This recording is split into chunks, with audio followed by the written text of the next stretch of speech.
శివాయ శ్రీమాత్రే నమః. మీరు ఈ సమయాలలో కాళ్ళు కడుక్కున్నట్లయితే మీరు చేసిన యొక్క పూజా ఫలం, మీరు చేసే కార్యక్రమాల వల్ల వచ్చే ఫలితాలు పొందలేరు. సహజంగా మనం ఎప్పుడు పడితే అప్పుడు కాళ్ళు కడుక్కునే అలవాటు ఉన్నవాళ్ళు ఎప్పుడు పడితే అప్పుడు కడుక్కుంటూ ఉంటారు. వాస్తవానికి కొన్ని సందర్భాల్లో కాళ్ళు కడుక్కునే ఎక్కడికి వెళ్ళాలి, కొన్ని సందర్భాల్లో కాళ్ళు కడుక్కోకుండా ఉండాలి.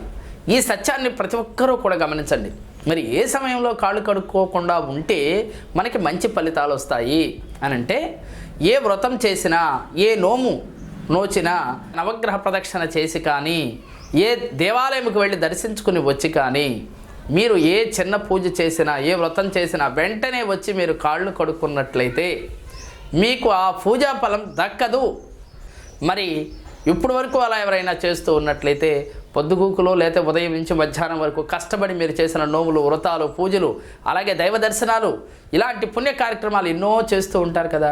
మరి ఈ కార్యక్రమాల వల్ల వచ్చిన పుణ్యం మీ కాళ్ళు కడుక్కోవడం వల్ల, దానివల్ల మనకి ఆ పుణ్యం రాదు అని చెప్తున్నారు. ఈ సత్యాన్ని తెలుసుకుని ఏ సందర్భంలో మీరు కాళ్ళు కడుక్కోవాలి, ఏ సందర్భంలో కాళ్ళు కడుక్కోవాలనే సత్యాన్ని తెలుసుకోండి.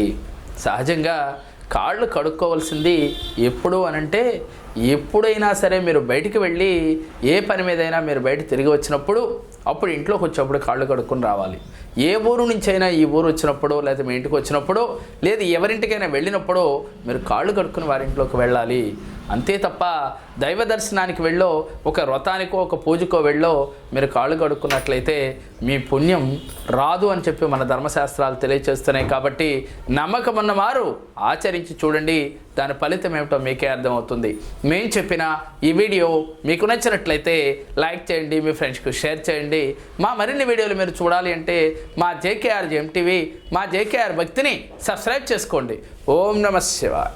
మాకు యంత్రాలు ఇచ్చారు, అవి పూజ చేస్తున్నాక నాకు కూడా మంచి వర్క్ వచ్చింది. చాలా బాగుంది. మాకు ఇప్పుడు ఏ ఇబ్బందులు లేవు. ఎవరికైనా ఇబ్బందిగా ఉంటే జేకే గారి దగ్గరికి వస్తే తప్పకుండా బాధల్లో నుంచి మీరు బయటపడినట్లే.